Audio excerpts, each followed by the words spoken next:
One of the,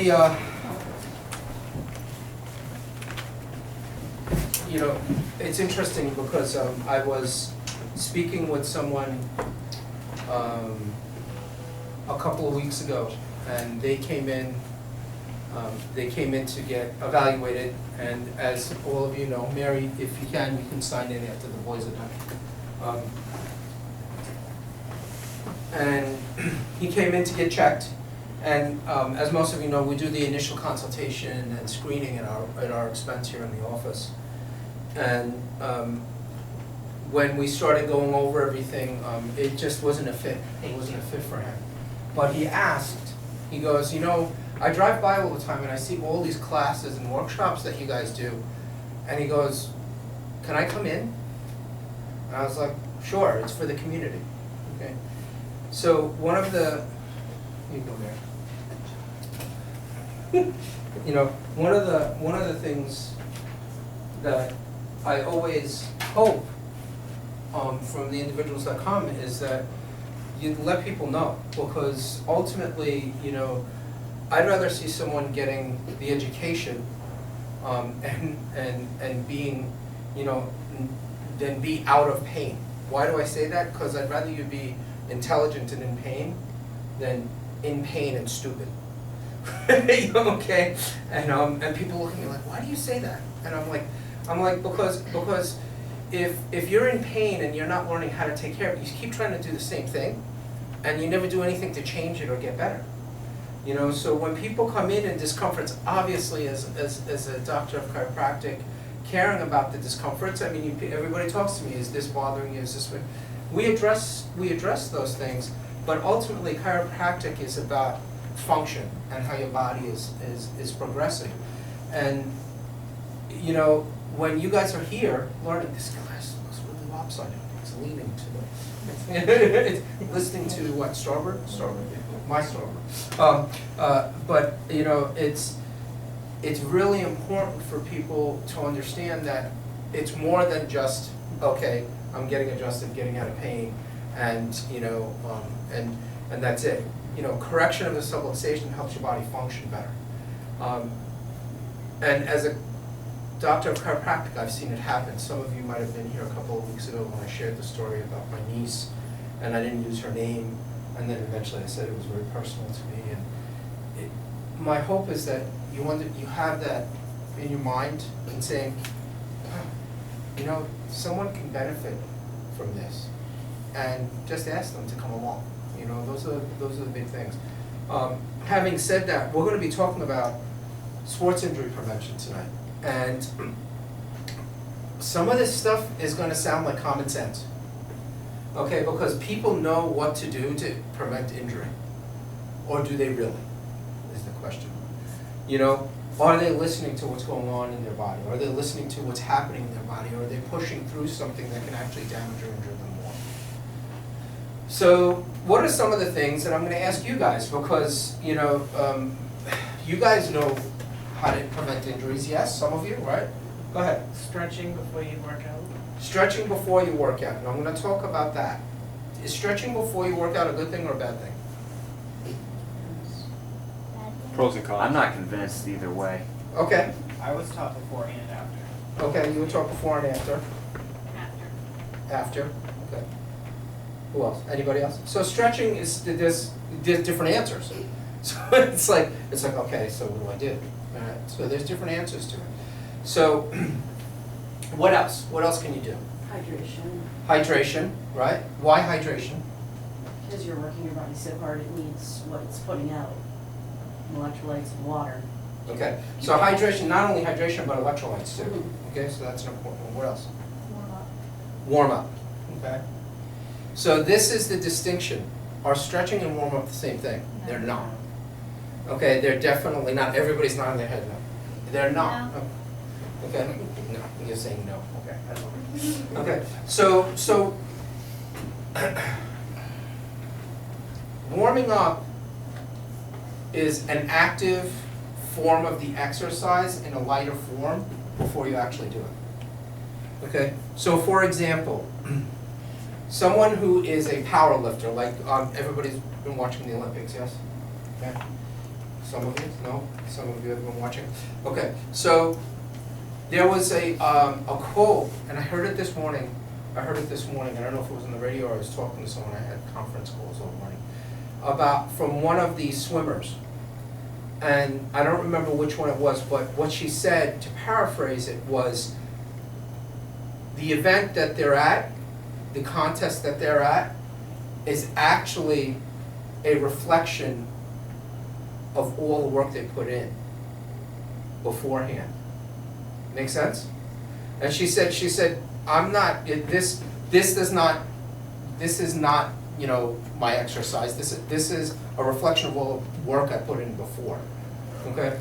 And so when you want to prevent an injury, guess what? You have to put in work beforehand for that to happen. Okay? So there's different levels. You have a power lifter that's going through routines and lifting weights. They do what they call a clean and jerk, where they bring up the heavy weight and then they push up. Okay, and then they call a snatch, where they just snatch off the ground and put the weight up over their head. What would be a warm-up for that? Lighter weight. A lighter weight, right. Work, hey Tom. Here you go. So the thing is the warm-up to that exercise is actually doing the exercise before you do it, but with a lighter weight, and for the body to get accustomed to doing it. If you went in and if you just stretched, okay, and then tried to do it, what would happen to your body? Get tired? It could be tired, and that's true. It could get tired from the stretching. You were going to say something, Jeff? Revolt. It can revolt. Because you know what it is? Because it's getting shocked into doing something that it's not wanting to do.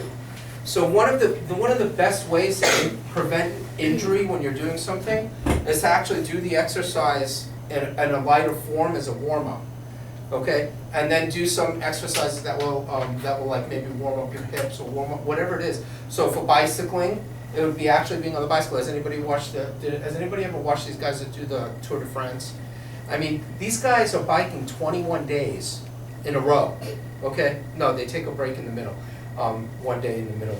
But they're doing over 100 miles a day, okay, on this race. It's just the thought of that, but it's interesting. I was watching the end of one of them, and someone had won the stages, and they're talking, and they're interviewing the guy, and what's he doing? What do you think he's doing as a cool down? He's on a bicycle, he's on a trainer, biking. And I'm thinking to myself, you just did over 100 miles on a bicycle, what are you thinking of? But what it is it's allowing for his body to come off that stress, and it's allowing his body to prevent further injury, because it's used to doing that. So for each person, it's going to be different, okay? For each person, you know, you have to look at the level you're at. You know, these guys are top-notch, okay? You know, so the thing is, I'm not expecting someone to go out and do what they're doing, but you have to look at what you're doing as an exercise. If you have only walked a quarter of a mile, okay, you know, and you can't do any more than a quarter of a mile because you have pain, the warm-up for that quarter of a mile is walking slower and maybe just walking a block just to get your legs moving, and then doing some exercises that actually move your body into the range of motion when you're doing that. Because you need to get, what else is important? Someone said stretching, flexibility into the joints. Stretching, like Chris said, should be saved till after you do your cool down and then you do your stretching. Why? Don't have lactic acid buildup. You have the lactic acid buildup, and actually stretching helps to alleviate that. Okay, go ahead. I'm sorry, I was late, but so you don't stretch before you? You do a warm up.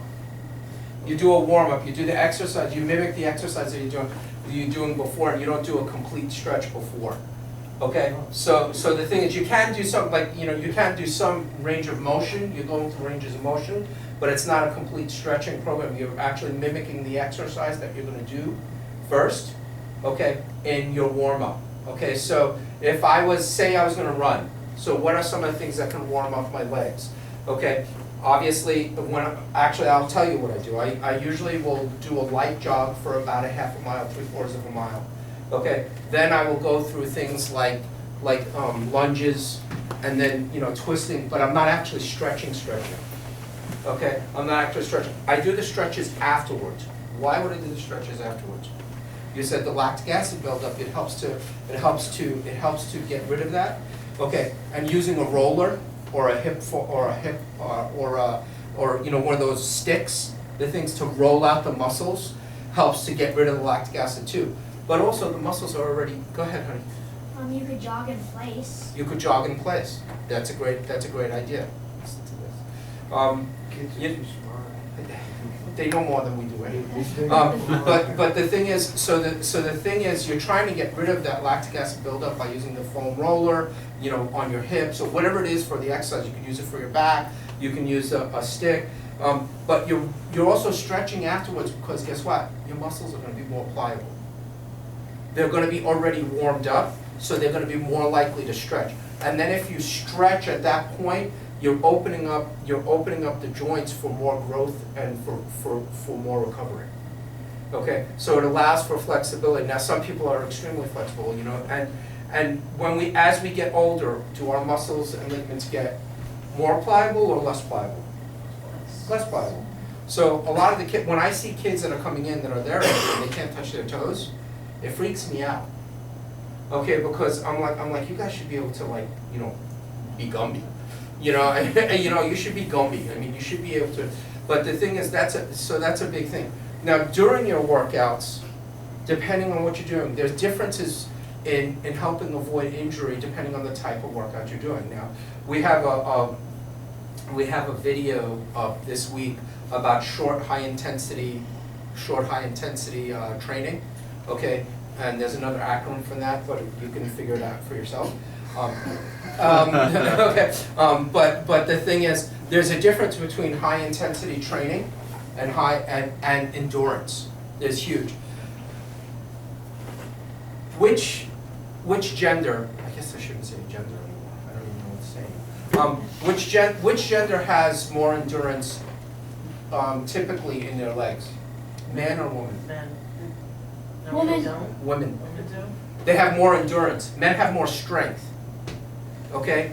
Women have, not always, but I mean just in general. I'm generalizing That's why things. they win all the arguments. Okay, yes. Yeah. But they have more endurance, their muscles endurance. In general, they have more endurance in their legs.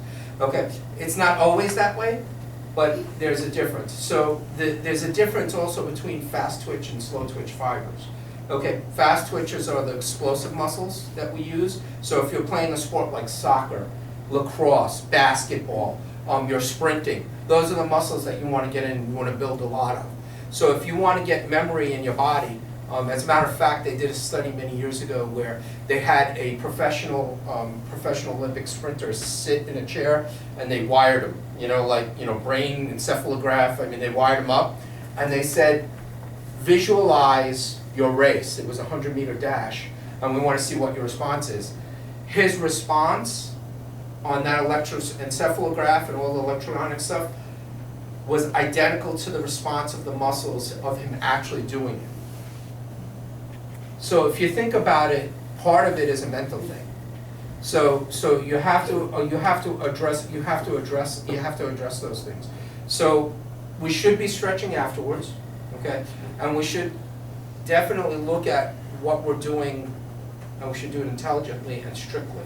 Okay, because those are the big things, because you can avoid injury by doing things strictly. I see too many people with their short, high-intensity work. What they do is, like for example, someone who's trying to build. As a matter of fact, I'll give you a good example of this. Many years ago, I went down to the Merrimack Valley High School, and they were using something called BFS training, bigger, faster, stronger. Were they still doing that when you were there? Do you know? A couple of years ago, when you were at MV. They did like a little bit, not too much. So. No, too much. Okay, so they were doing that, and this was years ago. So I went down there to help one of the coaches about it, and I'm watching these kids lift, and they're bouncing weights off their chest, and they're swinging stuff, and I'm saying, okay, are they going to be able to avoid injury doing that? No, they're going to hurt themselves. So you have to be very strict and listen to what your body's saying. And what is one of the things that, if done improperly, can cause a lot of injury in the future. A future to your body if not done properly. So if it's done improperly, it can cause a lot of damage down the road. Form, Say again? form. Form, but what specifically if done improperly? Lifting. Back. Lifting. Like Back, baseball? core work. Because I see a lot of people doing core work, and what's happening is because we're so focused on explosive muscle, we build the muscles here and here, so there's gotta be a balance between the muscles. But what happens is they start to flex like this. Okay? And what happens is when you this hurts me just doing it. But when you flex like this, you set yourself up for injury in your knees and your ankles. Because what happens is now your ankles and your calves and knees have to make up for the deficiency here, even though you're building these muscles. So the thing is, you have to bring it in, and that's where a lot of people, I watch them do core work, and they're doing this. Okay, and when you're taught to squat, you're taught to stick your butt out and do one of these things. But the thing is, you should actually have your hips underneath you and going straight down. Like I can't go all the way down because of my knees. But the thing is, you need to make sure that you're building that core work properly. Okay, so that later on you won't injure yourself, because that will help you avoid. And now, the big thing is core, but people don't do it properly. And if anything, if you're gonna go work out and you have a trainer or you're doing stuff, just be really, really aware of what your form looks like. Okay, because I see it a lot in people's spines. I see a lot of people like this. And the thing is, you really have to work on bending the legs and bringing your hips in underneath, so you should be standing like this rather than like this. Okay, now obviously it's a little different for everybody. You have to look at the structure, but that will cause injury. So you can help prevent injury by making sure that you're building that properly. And you think about it, like, does anybody remember Nadia Comaneci in this room? Okay, I remember her. I'm dating myself, but she was like, I think the first gymnast that got 10s, right? And then and it was like 76 or something like that. And they changed the way they do the scoring. Now, a top-class gymnast, okay, here's a top-class gymnast. You'd think that she was in really, really good shape, yes? Yeah, right? I mean, core work, everything. No. 3 back surgeries by the time she was in her mid-20s. She could barely move. Okay, so the thing is, you have to realize that the pounding that she took on her spine, okay, caused problems, but it only happened in the lower back. And they used to bend backwards and things, things are going on. But the thing is, you need to really know what the structure is, because if you are loading something again and again and again and again on something that's improperly aligned, I mean, let's break it down to mechanics. You're in your car, you're driving your car. All of a sudden you feel a little bit of veer or pull to the right, okay? So that either means you got a flat, or the alignment is off in your car. If it's just your alignment, some people will leave it alone. Some people will leave it alone, right? Okay? And what happens? Tires wear out. Tires wear out improperly. Bushings wear out improperly. It gets worse. Okay, because what happens over the time. So because you're constantly driving on it, mile after a mile. So if the structures, whatever it may be, the spine specifically is the foundation, but then you're looking at the hips, the knees, and it's all affected, okay?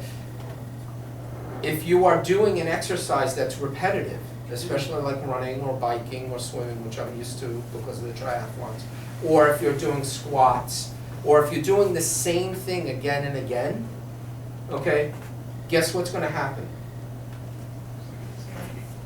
It's wear and tear. It is insanity. It's wear and tear on the same joints. That's why a lot of pitchers, if they're not balanced, will throw out their shoulders. They're all having surgeries now. If you're going swimming, people have problems with the shoulders. These things, in order to avoid them, what's the best thing that you can do? Something else. Cross-train. You have to do something that's different. So every 6 to 8 weeks, you should be changing the way you're working out.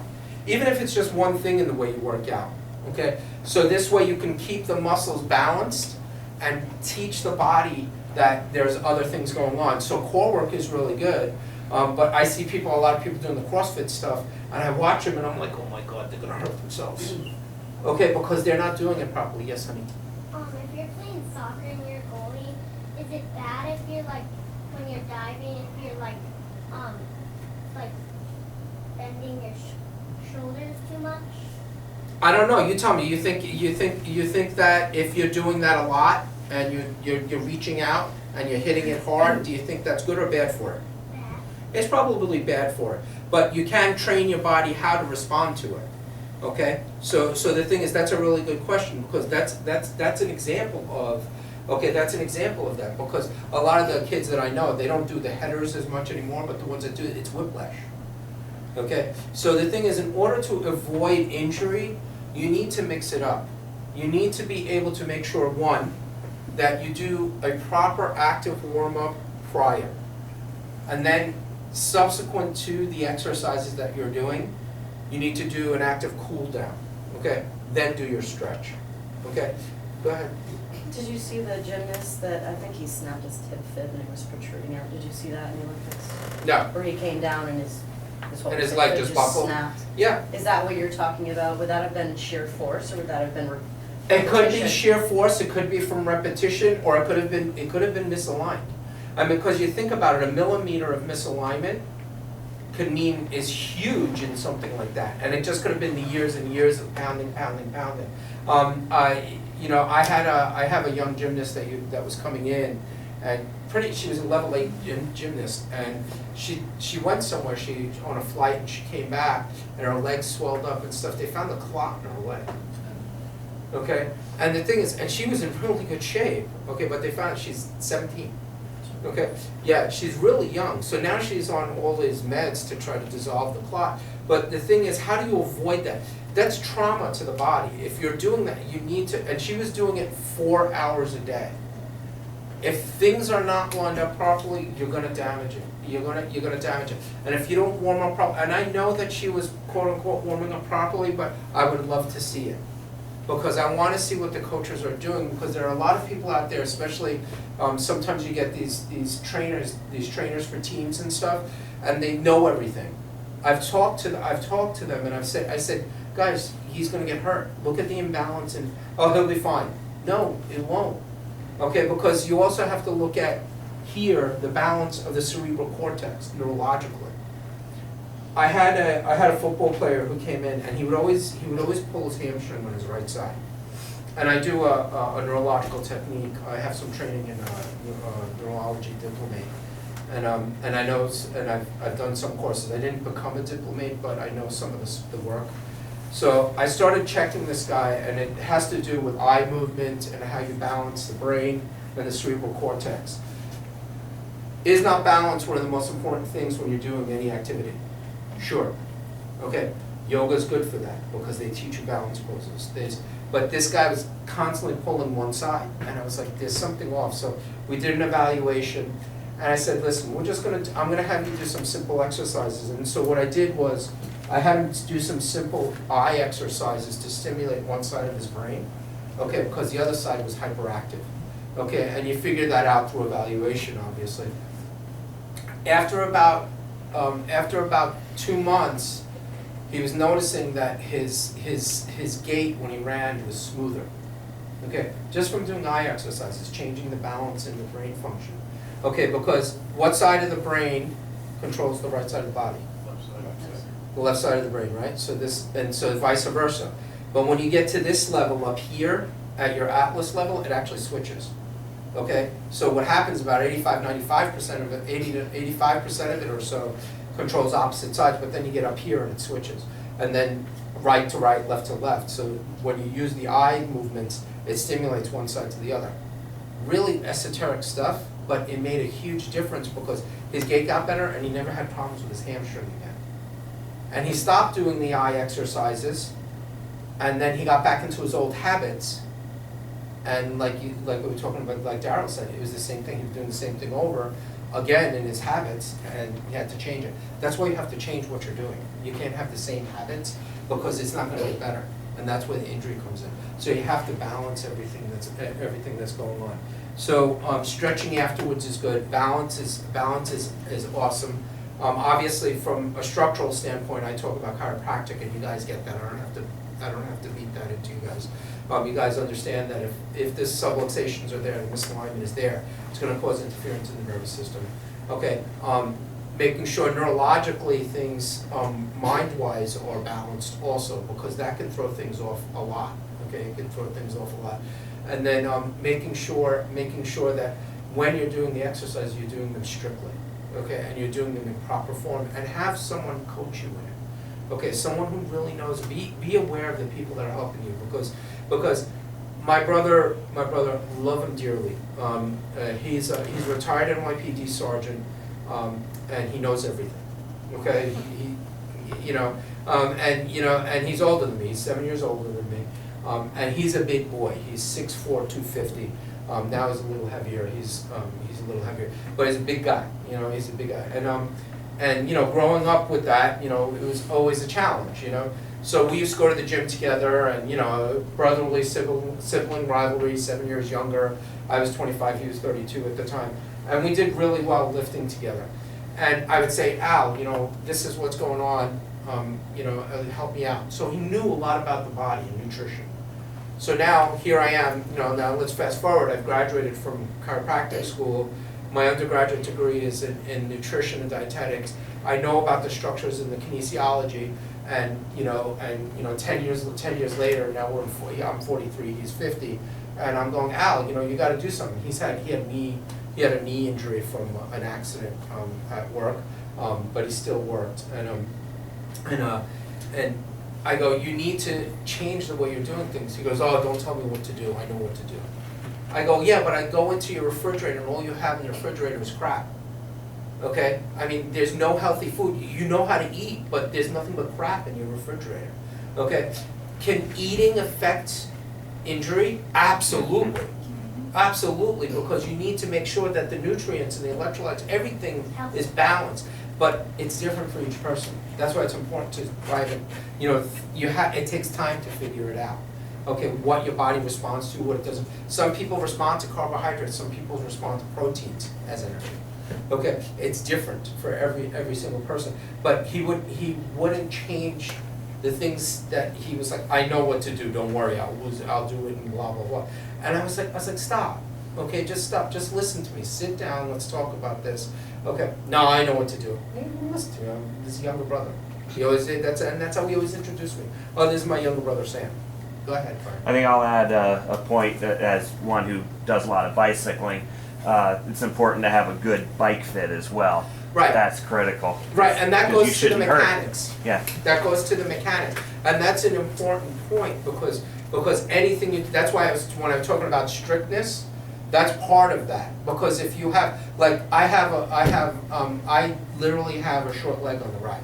Okay, and most people, you can't recognize because it's not really evident. Okay, but it's been like that for years. So when I get my bike fitted, I actually have to put something in my shoe, or I have to adapt to it while I'm riding. And it's important that you're fitted properly because otherwise your back starts to hurt, or it's just if you're on a bike for 50 miles and you're bent over like this, if you have the wrong position, it's going to hurt after a while. Okay, because it's static, and static motions are going to hurt. I see people. Anybody ever see people do deadlifts like this, straight leg, and come up? I cringe. I used to do them, so I know. I used to do them. I used to do stupid things, okay? But I learned, and you need to listen to your body and adapt to it. Because as we age, we can't do what we did when we were 19, we'd like to. Okay, but the muscles and ligaments change. Okay, so you have to address it and make sure that you are doing the things and you're warming up. And warming up, I can't tell you how important warming up is. And learning how long it takes your body to warm up. Okay, go ahead, Nicole. Does it matter like when you're running like long distance, like for, a good amount of years, and then like does it matter if you're on pavement or if you're on like a different surface? Absolutely. The damage it might do, Yes, absolutely, absolutely, because there's, not only is it the softness of the surface, it also has to do with proprioceptive neurological response, because when you're running on terrain, like cross-country terrain, your body has to learn how to balance itself because it's not smooth. And then when you're running on pavement, usually you're running on one side or the other, okay, and there's a grade to it. So, you know, you start doing one of these after a while. You know, so it is important. But those are all the things, you have to be very, very understanding. Go ahead. Just one last thing, because I know you're almost out of time, but the quality of your sleep is important too. Yes. Mm. Oh, yeah. That's Rest huge. is huge. Rest is, well, not so much rest as recovery. Learning what your recovery period is. I've learned over the years for me that my recovery period is longer than most people. Even if I get into top condition, because people that are in top condition, their recovery period is shorter. Okay, but even as I used to lift very, very heavy with the squats and the deadlifts, and when I used to do that, I needed at least 2 days to recover from it. When you're lifting the weights, I was lifting 500-600 pounds, so my body just needed the recovery. And a lot of people won't recover, but you have to do something active in between. You know, like I did the triathlon a few weeks ago, and I had to pull out on the bike at 60 miles, okay? And better part about it, my body said, hey, stupid, you're seeing double vision, you're getting dizzy and woozy, stop, okay? But if I was younger, I would have said, hey, let's push through this, I'll be okay. Went to the med tent, everything was fine. All my electrolytes, my food, everything was fine. So we didn't know what it was causing it. My blood pressure, everything, my neurologicals, everything was fine. But the thing was, I stopped, and then 2 days later I went running. I went running for 3 miles. And it was an active recovery because I knew I needed my body to recover from it. And for me, now 3 miles is a little shorter, but I don't run fast. And that's the thing, it's also technique in the way you do things that help the recovery period. So having talked about my brother, finally we've got him doing some stuff to rehabilitate everything and get him back online.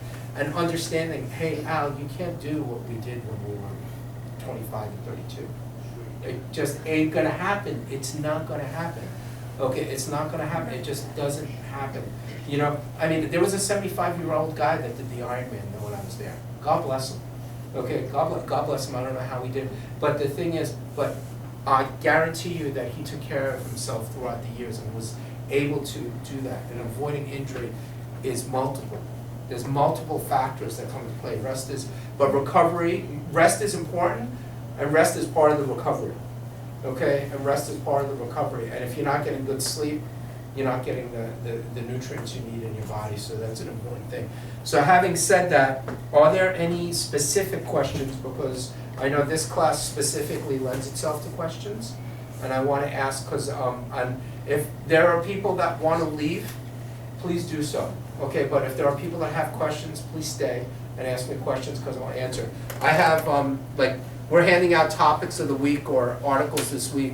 One is on interval training, one is on golfing, tips on golfing, avoiding injury on soccer fields, so it's probably for you guys. The 4 most common running injuries, and how to prevent bicycle injuries.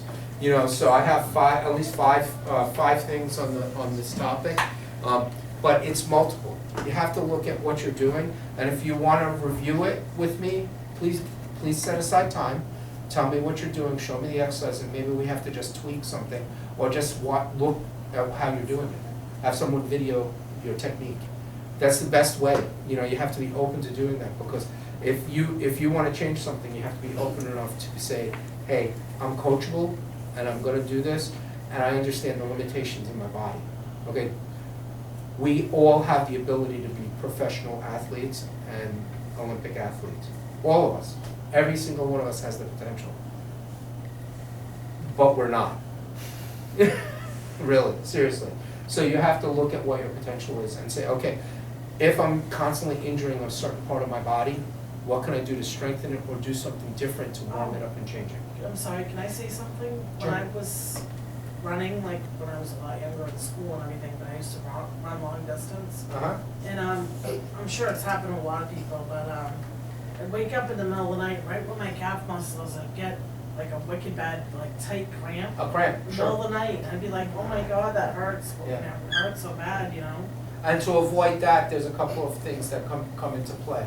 A lot of it is nutritional, but there's also stretching. Okay, there's specific things that you have to do, and you have to look at both. For me, it was more the stretching than the nutritional. Okay, so and I found that out over time. Any other questions? So, thank you. If you know anybody, please, like I said, and stop by. We do the checks of people at our expense. If they decide they want an exam, we'll let them, we then inform them of what the costs are. But the initial consultation and check is just to see if we can help. So let them know. If you want to bring somebody to a workshop, tell them it's open to the community.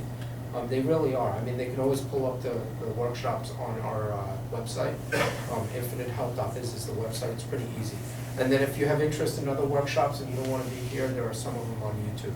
We do live feed them sometimes, but the girls have to stay and they don't always stay, so we're trying to figure out how to do it. It sort of defeats the purpose of live feeding on Facebook if you can't answer the questions. So, cool. Thank you very, very much.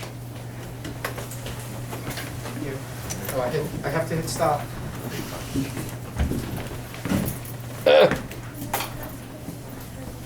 I never remember where the button is.